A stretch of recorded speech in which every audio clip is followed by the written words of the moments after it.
दोस्तों नमस्कार। आज भूगोल विषय का हम एक नया टॉपिक प्रारंभ करने जा रहे हैं जिसका नाम है राजस्थान के भौतिक प्रदेश। राजस्थान की अक्षांश देशांतर स्थिति, क्षेत्रफल वगैरह की जानकारी अपन ने ले ली है।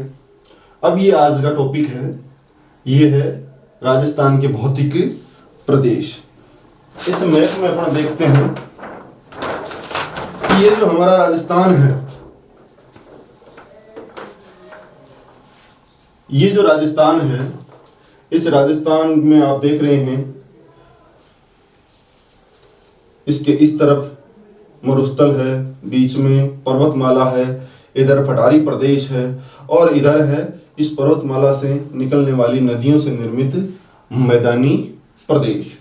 तो इस प्रकार इस संपूर्ण राजस्थान में कौन कौन से प्रदेश हैं, कौन कौन से भाग हैं और उन भागों की क्या क्या विशेषताएं हैं, ये सारी की सारी जानकारी अपन इस टॉपिक के माध्यम से लेंगे। मैं सबसे पहले एक मानचित्र के माध्यम से आपको बताना चाहूँगा कि हमारी पृथ्वी लगभग 13.5 अरब वर्ष पूर्व, यानी मध्य महाजीवी कल्प की बात कर रहा हूं मैं, 13.5 अरब वर्ष पूर्व हमारी जो पृथ्वी थी वो एक आग के गोले के रूप में ठंडी हो रही थी। जब पृथ्वी हमारी ठंडी हुई तो उसके बाद एक विशेष प्रकार की भू आकृति बनी और इसके बीच का जो एक भाग था ये स्थलीय भाग कहलाया। कौन सा भाग? स्थलीय भाग। और इस स्थलीय भाग के चारों तरफ एक विशाल जलराशि थी जो जलीय भाग कहलाया।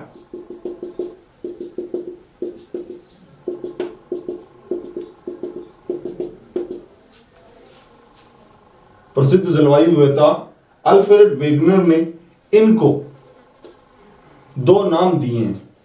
इसका नाम दिया है किसका? स्थलीय भाग का क्या नाम दिया है? पेंजिया। क्या नाम दिया है? पेंजिया। जिससे आज हमारी पृथ्वी पर कितने महाद्वीप बने हुए हैं? 7 महाद्वीप बने हुए हैं। ये 7 महाद्वीप इस स्थलीय खंड के भाग हैं जिसका नाम क्या था? पेंजिया। और ये जो चारों तरफ आपको विशाल जलराशि नजर आ रही है, इसको वेगनर ने क्या नाम दिया? पैंथालासा। क्या नाम दिया? पैंथालासा। अब ये जो विशाल जलराशि है, इस पैंथालासा से आज हमारे पास 4 विशाल महासागर मौजूद हैं। कितने?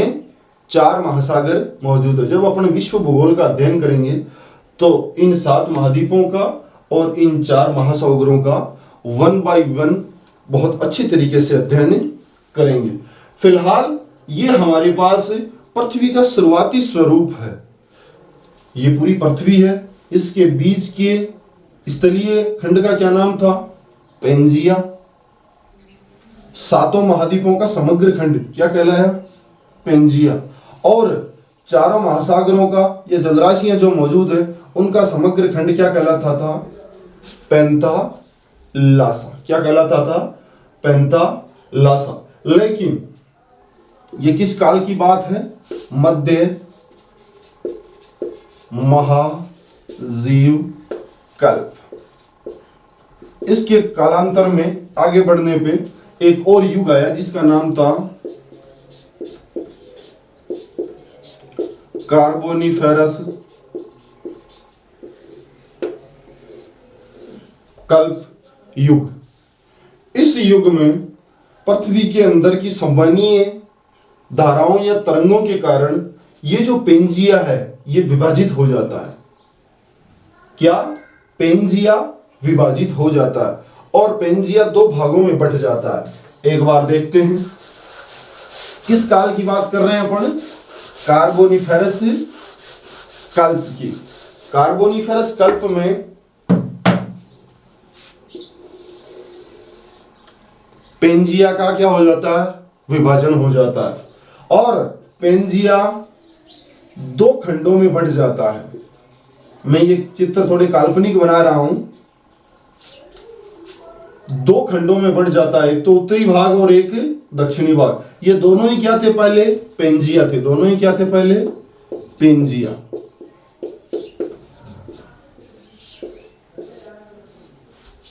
और बीच में एक नई भूसन्नति का निर्माण होता है। एक नई भूसन्नति का निर्माण होता है, क्योंकि यहां पहले तो क्या था? पेंजिया था। अब एक भाग टूटकर इसका उत्तर में चला गया और एक भाग टूटकर किधर आ गया? दक्षिण में चला गया। तो एक नई भूसन्नति का निर्माण हुआ। इस उत्तरी भाग को हम क्या कहते हैं? या वेगनर ने क्या नाम दिया है? अंगारा लैंड या लारेसिया। या क्या नाम दिया है? लारेसिया। दक्षिणी भाग को वेगनर ने क्या नाम दिया है? गोंडवाना लैंड या गोंडवाना भूमि। पेंजिया का उत्तरी भाग क्या कहलाया? अंगारा लैंड या लारेसिया। पेंजिया का दक्षिणी भाग क्या कहलाया? गोंडवाना लैंड या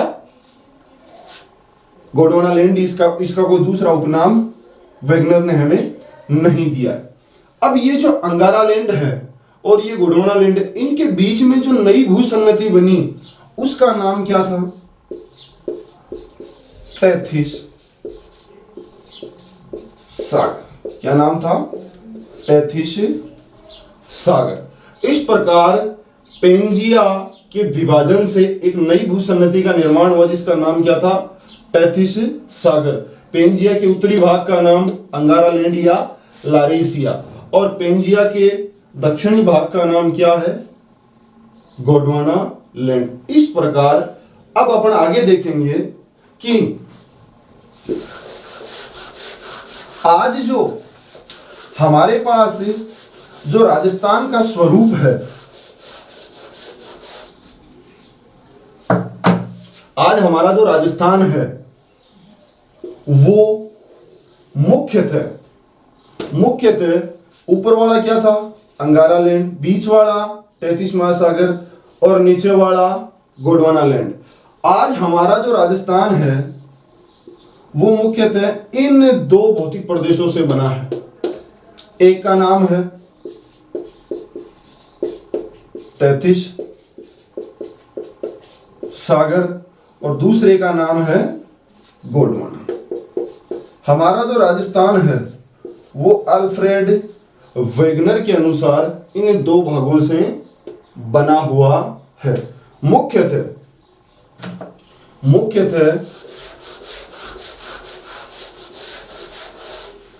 उच्चावच के आधार पर, किस आधार पर?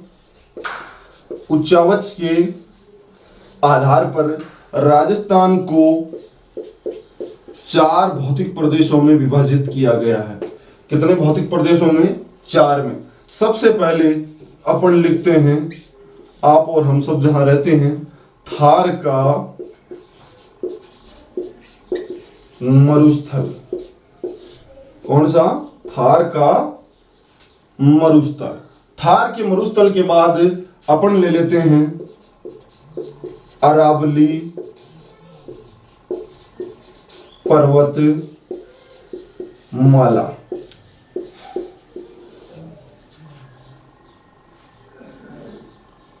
अरावली पर्वतमाला के बाद अपन ले लेते हैं पूर्व का मैदान, और सबसे अंतिम अपन ले लेते हैं हाड़ौती का पठार। यानी उच्चावच के आधार पर राजस्थान को 4 भौतिक प्रदेशों में विभाजित किया गया है। कौन कौन से? थार का मरुस्थल, अरावली पर्वतमाला, पूर्व का मैदान, हाड़ौती का पठार। हम आगामी इस वीडियो में या अगले कुछ वीडियो में इन्हीं चारों का बहुत अच्छी तरीके से अध्ययन करेंगे। सबसे पहला सबसे पहले अपन देखते हैं थार का मरुस्थल। अब ये जो थार का मरुस्थल है, ये प्राचीन काल में जहां 33 सागर था, प्राचीन काल में जहां 33 सागर था, उसी स्थान पर भूसन्नति के कारण एक विशाल पर्वतमाला का निर्माण होता है जिसका नाम था हिमालय, जिसका नाम था हिमालय। और इस हिमालय के उद्भव के कारण इसका ढाल है कि इसका थार के मरुस्थल की भूमि का ढाल दक्षिण की ओर हो जाता है, और दक्षिण की ओर होने से यहां एक विशाल मरुस्थल का निर्माण होता है जिसका नाम है थार का मरुस्थल। तो हमारा जो पहला पार्ट है थार का मरुस्थल, वह किससे बना है? प्राचीन काल के 33 सागर से।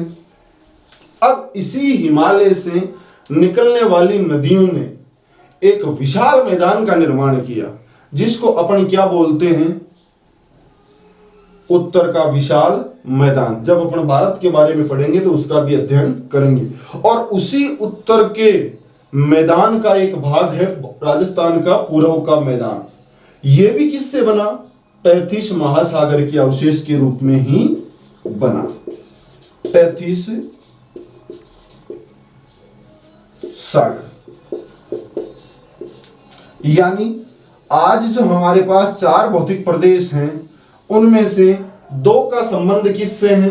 33 सागर से।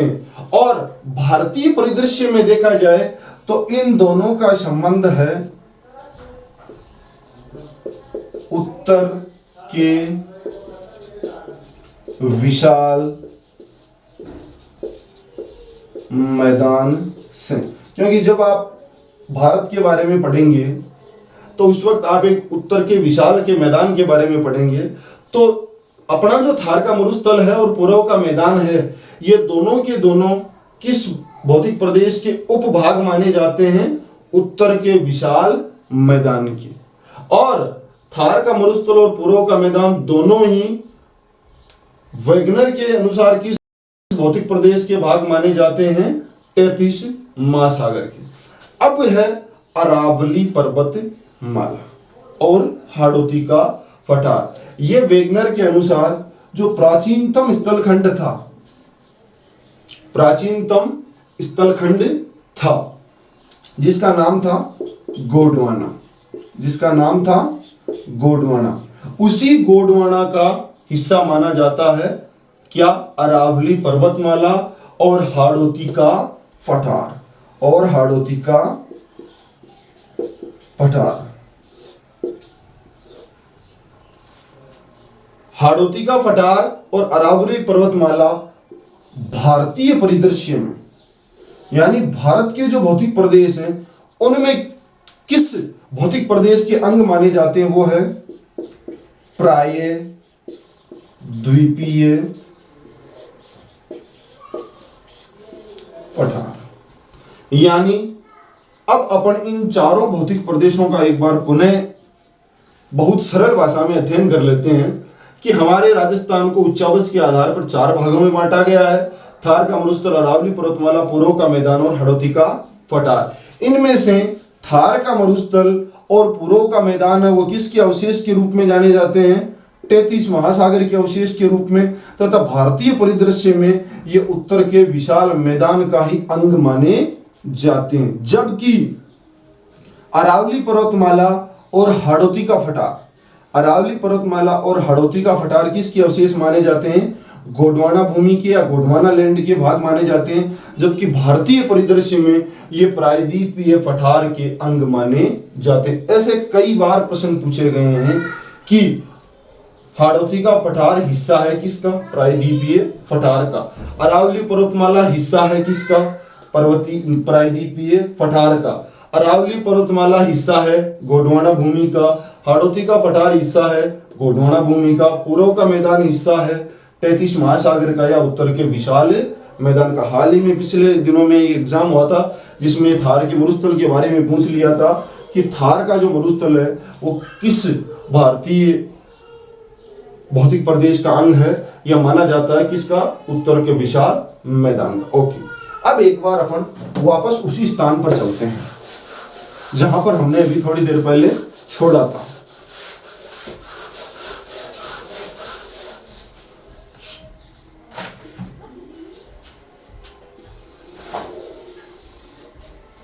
हमने देखा था कि कार्बोनिफेरस युग के बाद एक हिस्सा कहलाया अंगारा लैंड और दूसरा कहलाया गोंडवाना। अब हमने अभी थोड़ी देर पहले दो भाग देखे। हमने ये देखा कि अंगारा लैंड का कोई हिस्सा राजस्थान में नहीं आता। इसका मतलब इसको तो हमें भूल जाना है। अगर भौतिक प्रदेशों में अपन पढ़ रहे हैं, इसका मतलब ये है कि अंगारा लैंड हमारे कोई काम का नहीं है।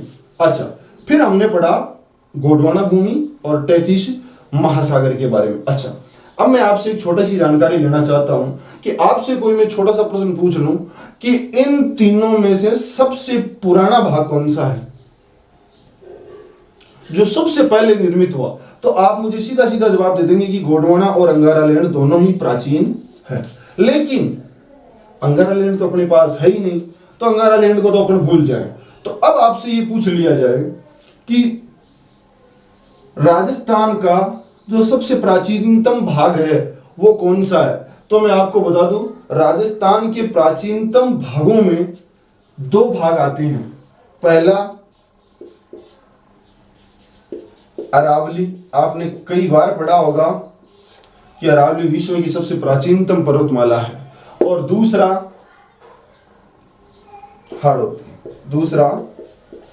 हाड़ौती। ओके, तो ये राजस्थान के दोनों ही प्राचीनतम भौतिक प्रदेश। अब इनमें सबसे ज्यादा प्राचीनतम कौन है, इसका आंसर अपन निकालते हैं तो हमें पता चलता है कि जब पृथ्वी ठंडी हो रही थी, यानी पृथ्वी जब आग का गोला थी और जब चट्टानें धीरे धीरे ठंडी हो रही थी और वो हूबहू जम गई, इससे पठारों का निर्माण हुआ। इस प्रकार सबसे प्राचीनतम जो भौतिक प्रदेश है वो कौन सा कहलाता है? हाड़ौती का पठार। तो हाड़ौती का जो पठार है वो राज्य का सबसे प्राचीनतम भौतिक प्रदेश है, जबकि उसके बाद भूगर्भिक क्रियाओं के कारण एक अरावली पर्वतमाला का निर्माण हुआ। यह भी प्राचीनतम ही मानी जाती है, लेकिन ये इससे थोड़ी सी नवीन है। इस प्रकार सबसे प्राचीनतम भौतिक प्रदेश कौन सा हुआ? हाड़ौती का पठार। बाय द वे, ये ऑप्शन में आएगा तो ये नहीं आएगा, ये आएगा तो ये नहीं आएगा। तो आपको ये याद रखना कि राजस्थान के जो प्राचीनतम भौतिक प्रदेश है वो कौन से हैं? अरावली और हाड़ौती का पठार। अब आ जाते हैं नवीनतम।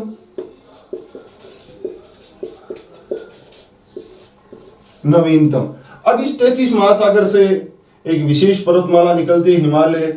उसके बाद यहां मौजूद जो है, जो 33 की तली थी वो आज थार के रूप में अपने यहाँ मौजूद है।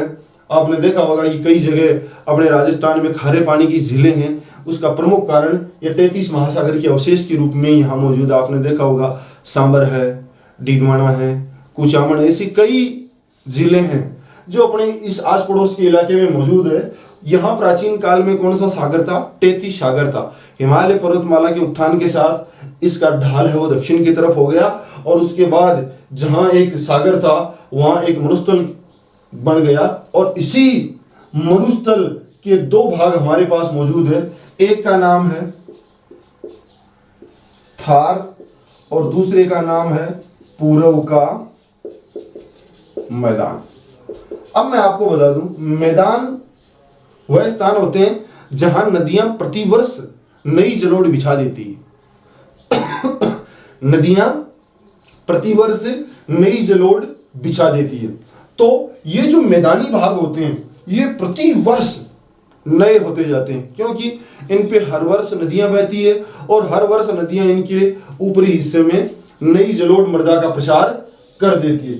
इस प्रकार राजस्थान का सबसे जो नवीनतम भौतिक प्रदेश है वो कौन सा भौतिक प्रदेश है? पूर्व का मैदान। नवीनतम तो ये भी है, लेकिन इसकी बजाय इसका सटीक आंसर क्या होगा? मैदान। क्योंकि यहाँ आज भी आपको पता है कि चंबल है, बनास है, बाणगंगा है, लूणी है, ऐसी कई नदियां बहती है जो जलोढ़ मृदा का प्रसार करती है। तो यहाँ हर वर्ष नई मृदा का प्रसार होता है। इसलिए राजस्थान का सबसे नवीनतम भौतिक प्रदेश कौन सा है? पूर्व का मैदान। अब आपने ये देख लिया कि राजस्थान का सबसे नवीनतम भौतिक प्रदेश कौन सा हुआ? पूर्व का मैदान। राजस्थान का सबसे प्राचीनतम भौतिक प्रदेश कौन सा हुआ? हाड़ौती का फटार। हालांकि अरावली। अच्छा, अब समूह में पूछ ले। जैसे मान लो एक प्रश्न बनाऊं मैं आपके सामने,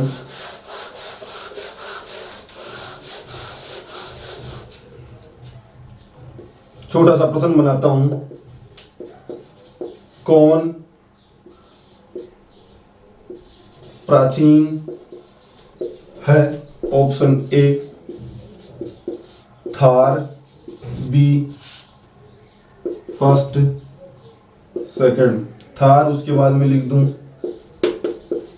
हाड़ौती, 3 नंबर लिख दूं मैं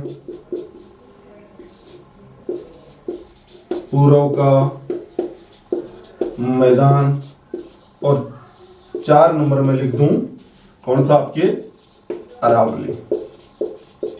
ऑप्शन ए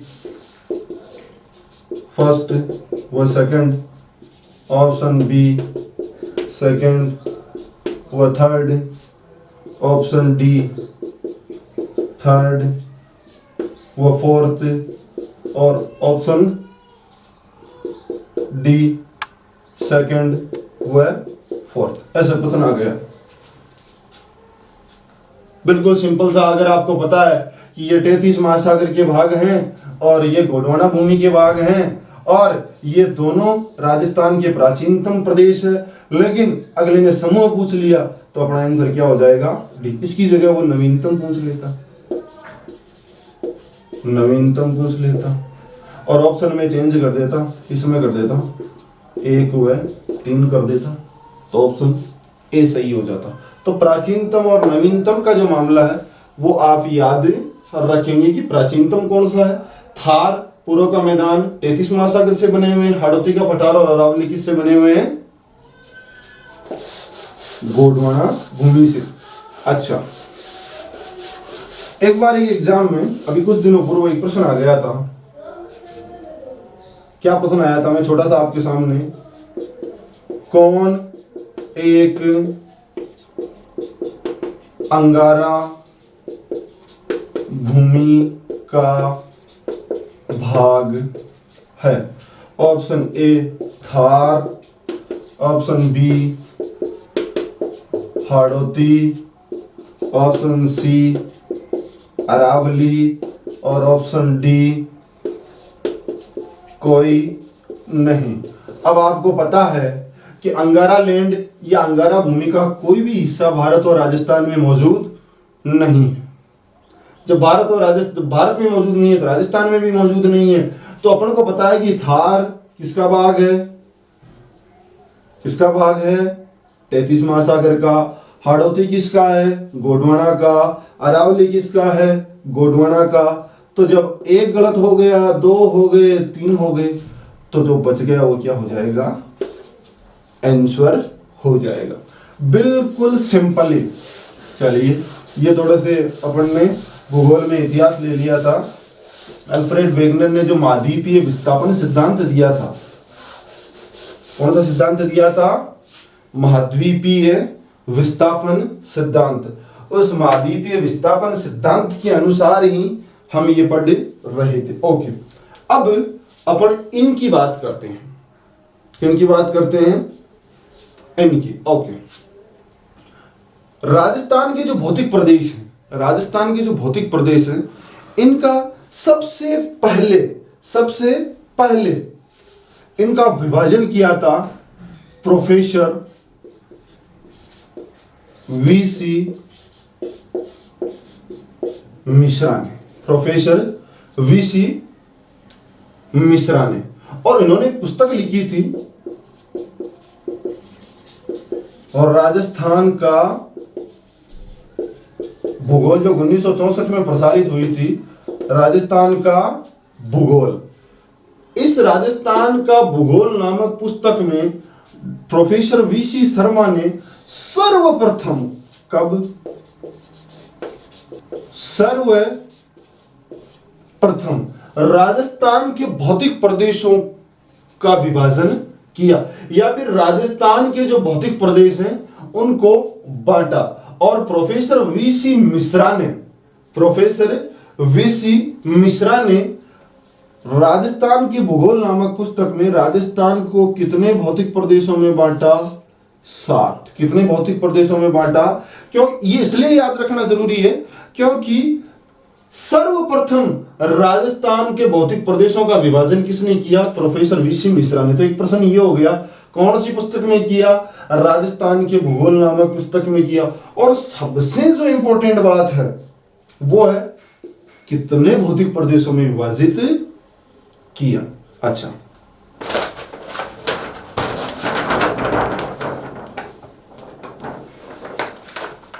ये आप देख रहे हैं पूरा का पूरा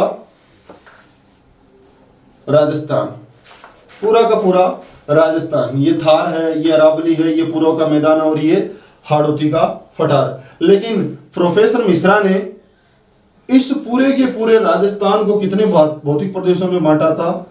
7। ये पूरा राजस्थान। अच्छा, राजस्थान की आकृति के बारे में आपको जानकारी है? राजस्थान की आकृति कैसी है? कैसी है आकृति राजस्थान की? ओके, राजस्थान की जो आकृति है वो कैसी है? विषम कोणीय चतुर्भुज के सम। ये पिछली क्लास में बताना था लेकिन माफी चाहता हूं। कैसी है? विषम कोणीय चतुर्भुज। ओके, कभी कभार इसको क्या बोल देते हैं?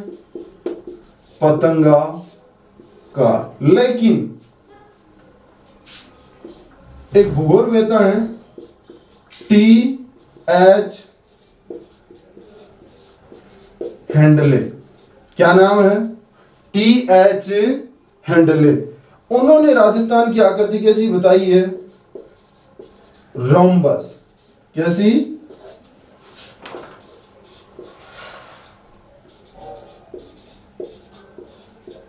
रोम्बस के समान मीन्स विषम कोणीय चतुर्भुज। कभी कभार हिंदी में नाम न देकर अंग्रेजी में नाम दे दिया जाता है। तो राजस्थान की आकृति आपको 3 चीजें याद रखनी है। विषम कोणीय चतुर्भुज के समान है, ऑप्शन में नहीं है। कैसी है? पतंगाकार है, ऑप्शन में नहीं है। तो कैसी है? और रोम्बस किसने बताया? T.H. हैंडले ने। T.H. हैंडले ने राजस्थान की आकृति कैसी बताई थी? रोम्बस के समान या विषम कोणीय चतुर्भुज के समान। चलिए अब अपन वापस लौट कर आते हैं अपने टॉपिक पर।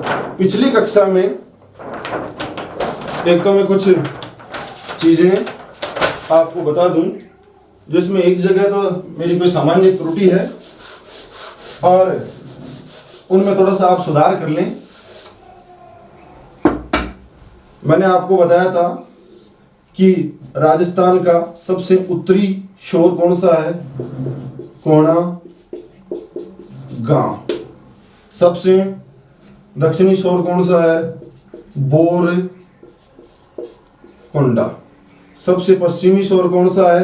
कौन सा बताया था? सम बता दिया था, जबकि सम तहसील थी, माफी चाहता हूं। और गांव कौन सा था? कटरा गांव। और लास्ट वन इधर वाला वही सिलान या सिला ना या सिला। तो आप इसमें थोड़ा सा संशोधन कर लें। एक और चीज,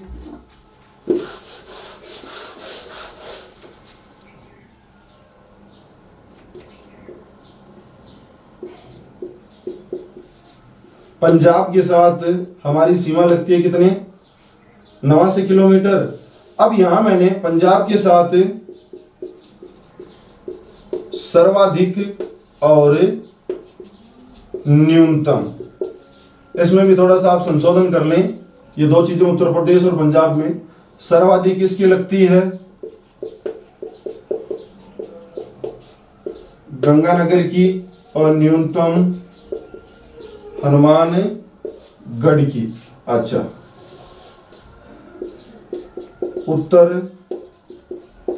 प्रदेश, उत्तर प्रदेश में सर्वाधिक भरतपुर और न्यूनतम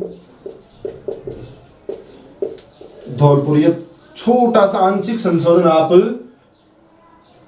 अपनी नोटबुक में अगर आप उतार रहे हैं तो कर लेंगे, बाकी गलतियों से क्या होता है, याद हो जाता है। और मैं उम्मीद ये करता हूं कि अगर आपने ये प्रश्न आज ये वीडियो देख लेंगे आप, तो आप ये कभी नहीं भूलेंगे।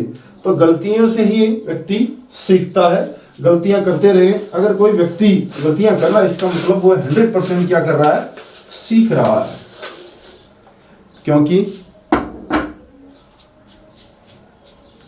बिना गलती के सीखना असंभव है। ओके, राजस्थान का भूगोल किसने लिखी, वीसी मिश्रा ने। राजस्थान को कितने भौतिक प्रदेशों में बांटा, 7। एक बार मैं नाम आपको बता दूं। नंबर 1 पश्चिमी शुष्क प्रदेश।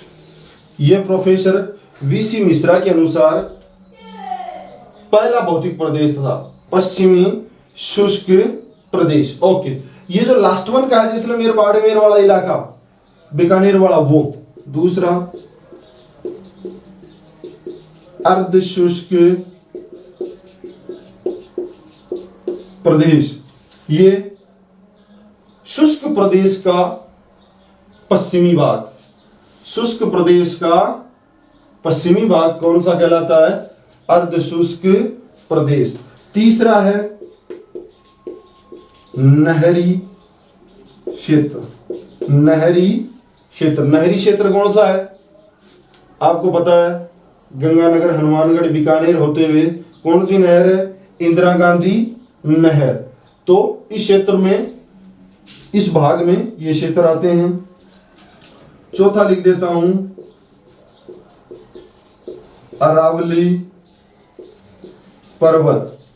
अरावली पर्वत, अरावली पर्वत है, वो है लगभग राजस्थान को 2 भागों में विभक्त करने का काम कौन सी पर्वतमाला करती है, अरावली पर्वत माला। अच्छा, 5वां लिख देता हूं अरावली पर्वतमाला के। अब अपन किधर बढ़ रहे हैं, पूर्व की तरफ। किधर बढ़ रहे हैं, पूर्व की तरफ। पूर्वी कृषि औद्योगिक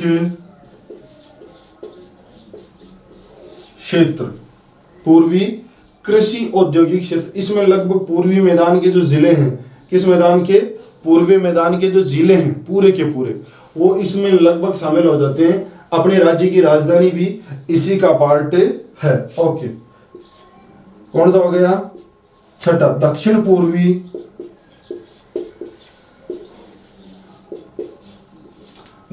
पूर्वी कृषि क्षेत्र। कौन सा क्षेत्र, कृषि क्षेत्र।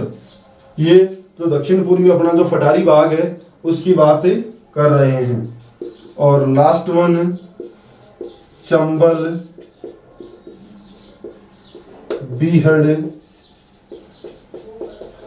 बीहड़ प्रदेश या क्षेत्र। ओके, ये 7 भौतिक प्रदेश किसने बताए, वीसी मिश्रा ने बताए। सर्वप्रथम राजस्थान का अपविभाजन करने वाले व्यक्ति हैं वीसी मिश्रा, जिन्होंने राजस्थान का भूगोल पुस्तक लिखी और उसमें 7 भौतिक प्रदेशों का उल्लेख किया।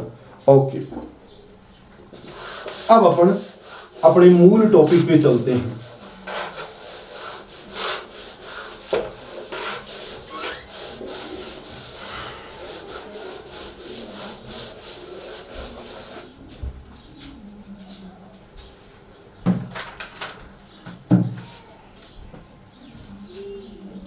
राजस्थान के भौतिक प्रदेश।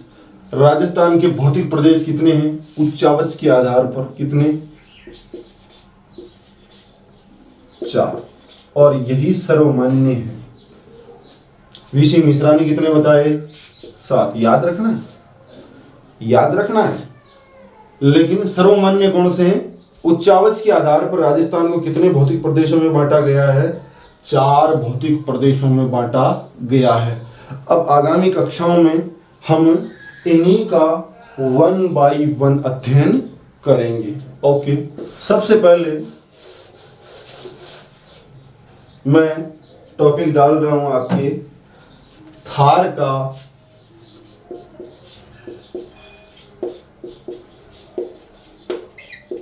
मरुस्थल। थार का मरुस्थल नंबर 1 टॉपिक।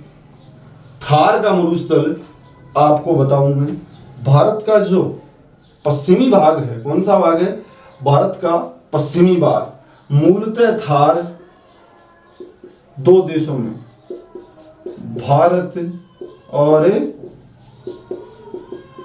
पाकिस्तान, दोनों ही देशों में फैला हुआ है।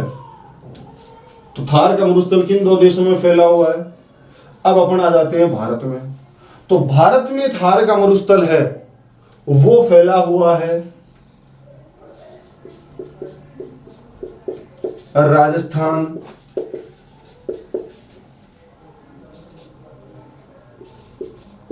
गुजरात, पंजाब और हरियाणा। राजस्थान के भारत के 4 राज्यों में यह फैला हुआ है। और पश्चिमी जो राजस्थान है उसके लगभग 12 जिलों में, कितने जिलों में इसका प्रसार है? कितने जिलों में है? 12 जिलों में इसका पूरा का पूरा प्रसार है। तो आपने ये देखा कि थार का मरुस्थल कौन से 2 देशों में फैला हुआ? भारत पाकिस्तान। भारत के कौन कौन से? राजस्थान, गुजरात, पंजाब और हरियाणा। और राजस्थान के 12 जिलों में यह फैला हुआ है।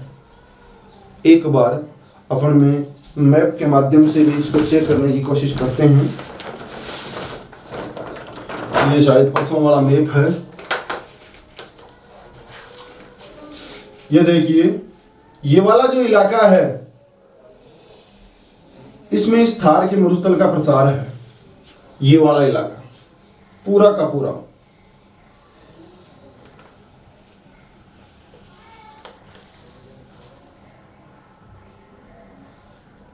ये जो थार का मरुस्थल किसमें है?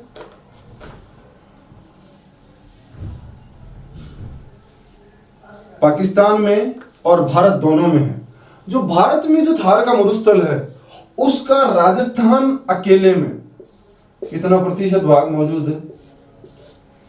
62%। बाकी जो बच गया 38%, वो किन में फैला हुआ है? हरियाणा, पंजाब और गुजरात में।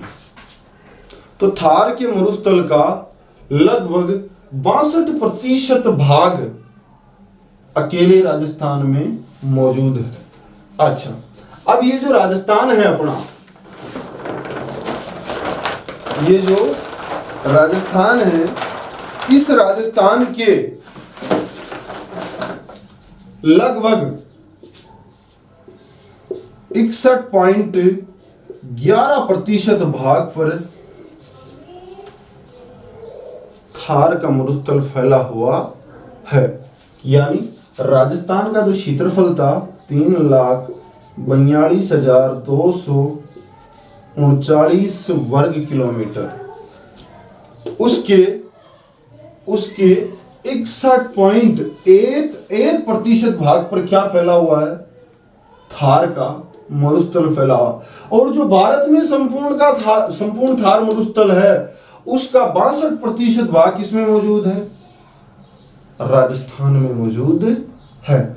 और 38% भाग हरियाणा, पंजाब और गुजरात में फैला हुआ है। यानी ये जो 61.11% थार का मरुस्थल है यह राजस्थान के 12 जिलों में प्रसारित है।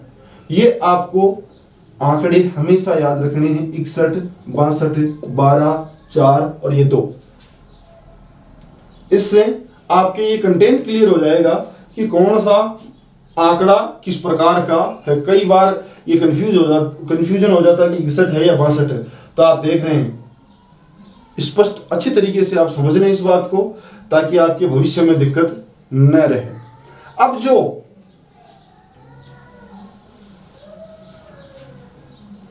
61% भाग पे तो क्या फैला हुआ है, थार का मरुस्थल। अब आप देखिए 9% भाग पर क्या है, अरावली है। एग्जैक्ट आंकड़े निकाल देते हैं अपन। 23% भाग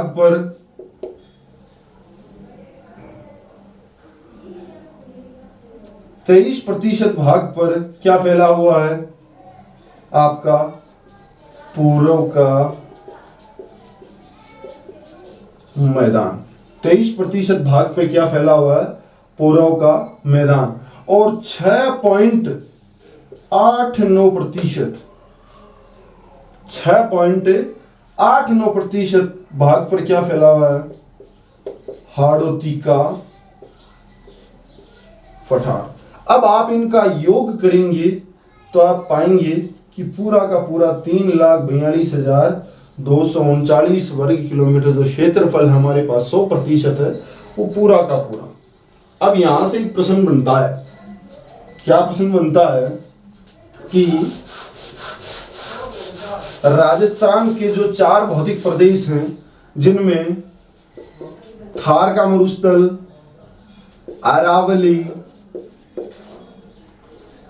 पूर्व का मैदान और हाड़ौती,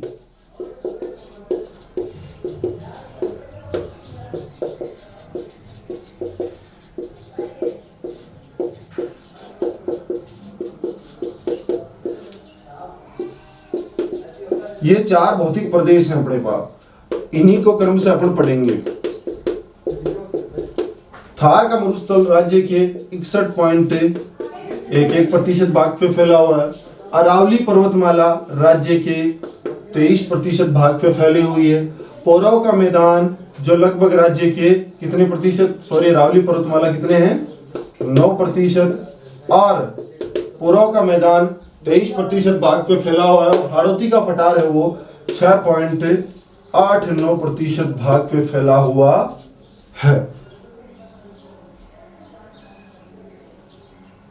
अब छोटा सा प्रश्न आपसे मेरा, आप उत्तर देते जाएंगे, मैं प्रश्न पुटअप करता रहूंगा। आपकी स्क्रीन पर सब कुछ नजर आ रहा है आंकड़ा। राज्य का सबसे बड़ा भौतिक प्रदेश कौन सा हुआ, सिंपल आंसर थार। राज्य का सबसे छोटा भौतिक प्रदेश कौन सा हुआ, हाड़ौती का पठार। ओके, अब इनको आरोही क्रम में या अवरोही क्रम में, कोई से भी क्रम में आपसे सेट करवा ले, कोई दिक्कत नहीं है। अब मैं थोड़े जनसंख्या के आंकड़े भी लिख देता हूं।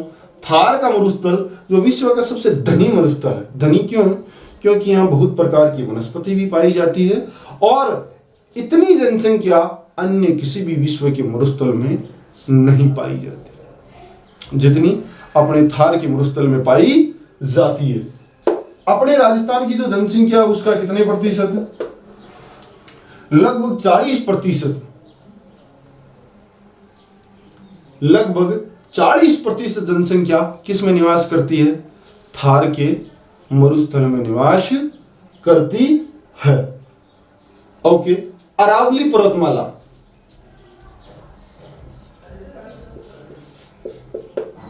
अरावली पर्वतमाला में राज्य की 10% जनसंख्या निवास करती है। और पूर्व का मैदान जहां होते हैं वहां जलोढ़ मृदा होती है, नवीन मृदा होती है, उपजाऊ मृदा होती है, कछारी मिट्टी होती है, वहां विभिन्न प्रकार की फसलें होती है, जल की कोई कमी नहीं होती, इसलिए वहां जनसंख्या निवास ज्यादा करती है। आप विश्व में जहां कहीं भी मैदानों का अध्ययन करेंगे तो आप वहां पाएंगे कि वहां जनसंख्या का दबाव अन्य क्षेत्रों की अपेक्षा अधिक है, क्योंकि वहां एक जीवन जीने के लिए जो सामान्य चीजें चाहिए वो सारी उपलब्ध होती है। पूर्व का मैदान, इसमें लगभग राज्य की 39% जनसंख्या निवास करती है और हाड़ौती के पठार पर राज्य की 11% जनसंख्या निवास करती है, होगी 100%। अगला प्रश्न, पहला प्रश्न, राज्य का जनसंख्या की दृष्टि से सबसे बड़ा भौतिक प्रदेश 40% किसकी है? थार के मरुस्थल की। तो क्षेत्रफल की दृष्टि से भी थार का मरुस्थल बड़ा है और जनसंख्या की दृष्टि से भी थार का मरुस्थल अन्य क्षेत्रों, अन्य तीनों की अपेक्षा बड़ा है। ओके, जनसंख्या की दृष्टि से सबसे छोटा भौतिक प्रदेश कौन सा हुआ? 10%। कौन सा? अरावली पर्वत माला। ओके, आरोही और अवरोही क्रम। अब ये एक बात बता, अब ये दो प्रश्न और डिफरेंट प्रश्न मैं आपसे पूछ लूं कि राजस्थान के भौतिक प्रदेशों में ऐसा कौन सा भौतिक प्रदेश है जो जनसंख्या और क्षेत्रफल में दोनों में लगभग समानता पाई जाती है? तब देखिए अरावली पर्वतमाला का क्षेत्रफल और जनसंख्या कितनी है? लगभग 9-10 समान सा की है, यानी समान रूप से अरावली पर्वतमाला का जो क्षेत्रफल है और जनसंख्या वो लगभग बराबर ही है, 9%, 10% कोई खास अंतर नहीं। एक और प्रश्न, राजस्थान का ऐसा भौतिक प्रदेश जहां जनसंख्या का दबाव अधिक है, तो आप देखिए 23% पर कितने प्रतिशत जनसंख्या? 39%। कितने प्रतिशत जनसंख्या? 39%। यानी इस पर जनसंख्या का दबाव क्या है? अधिक है। ओके, थार का मरुस्थल, अरावली पर्वतमाला, पूर्व का मैदान और हाड़ौती का भाग, हाड़ौती का पठार, इन चारों को आप अच्छी तरीके से याद कर लें, क्योंकि इनका मैं बार बार जिक्र नहीं करूंगा। आपको आज ही ये वीडियो देखने के साथ ही आप लिख के याद करें। ये कैसे याद करें ये आपकी जिम्मेदारी है, लेकिन आपको ये याद हो जाना चाहिए। अपन पढ़ रहे थे थार का मरुस्थल कितने प्रतिशत भाग पर फैला हुआ है? 61.11% भाग पर। देश में मौजूद थार के मरुस्थल का कितना प्रतिशत भाग हमारे पास मौजूद है? लगभग 62%। कितना प्रतिशत? लगभग 62%। अब मैं आपको बताऊं, ये जो थार का मरुस्थल है इसका क्षेत्रफल है लगभग 1,75,000 वर्ग किमी। थार के मरुस्थल का क्षेत्रफल कितना है? लगभग 75,000 वर्ग किलोमीटर के क्षेत्र में ये पूरा का पूरा थार का मरुस्थल क्या है? फैला हुआ है। ओके, अब अपन मैप के माध्यम से देखते हैं।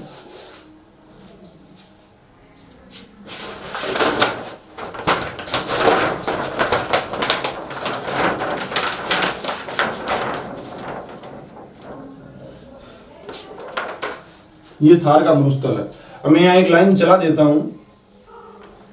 ये जो आपको लाइन नजर आ रही है इसके इधर वाला क्या है? थार का मरुस्थल है। तो इसका क्षेत्रफल आपने देख लिया, क्या देखा? 1,75,000 वर्ग किलोमीटर। अब इसकी देखते हैं अपन लंबाई।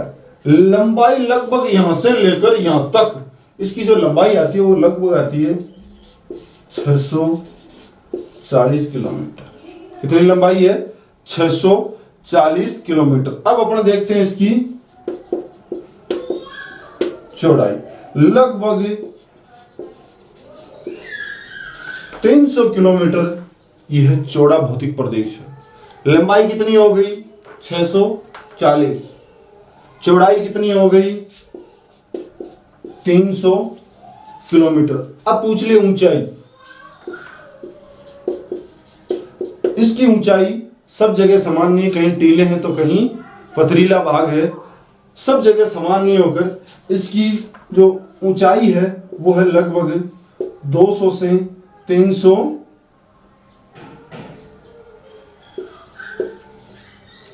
से 300। अब अगर इसकी औसत पूछ ले, औसत ऊंचाई, तो 200 और 300 500 में 2 का भाग दिया। औसत ऊंचाई कितनी है? 250।